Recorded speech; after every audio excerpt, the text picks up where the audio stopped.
Cilantro pinnata have many different names in places where it's grown, such as leaf of life, miracle leaf, and love leaf, just to name a few. It's a succulent perennial that grows in tropical and subtropical climates. It's a plant that also grows really well if you choose to grow it indoors. And as in my case, if this were to stay outdoors in my zone, it will definitely die because this plant should not be left outdoors in temperatures less than 50 degrees Fahrenheit. Now, there are two main reasons why I'm here harvesting the leaves of this plant.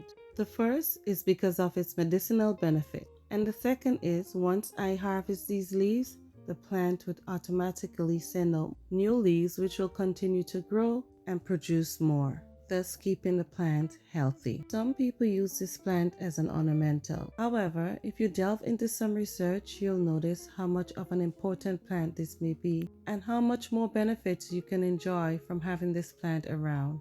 Now, though they may look similar, this plant is not to be confused with the mother of thousands plant. And right here you can see where some leaves have dropped and it automatically sent out some really tiny plants here. Once it connects to the soil, you would have a new plant growing. So this plant easily gives you many more plants. It's like the gift that keeps on giving.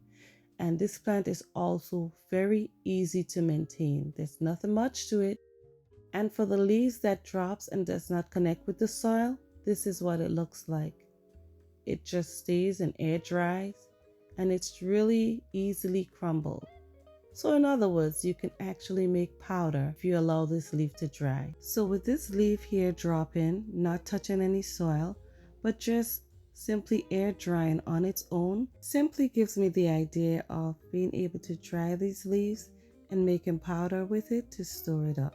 Now I'm about to juice these leaves, and I know I may not get a whole lot of juice from this medium-sized dish, hence the reason I've transplanted some of the new plants right here, so I can have several plants for the reasons that I want to use them for. And now the exciting part, I'm about to juice this, so all I'm going to do is rinse this off really good after allowing it to soak in this cool water here for about, let's say, 5 minutes.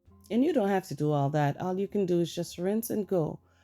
But while I'm having this soaked in this cool water, I'm just gonna put my juicer together because I've been juicing quite a bit since the new year has begun.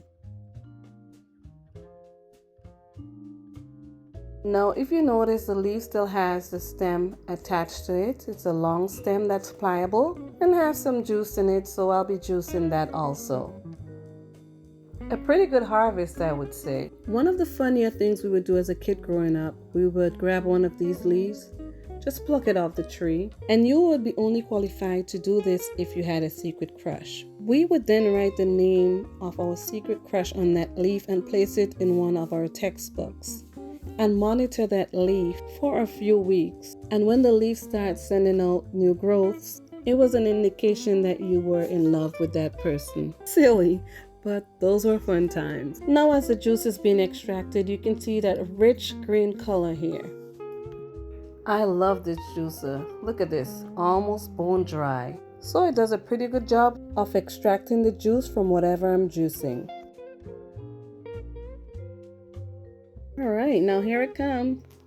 Ooh, a decent amount of juice we got from these few leaves. And despite the taste, I'm excited to reap the benefit of drinking this juice. Hopefully I'll be able to do it on a regular basis as I continue to grow more of this plant.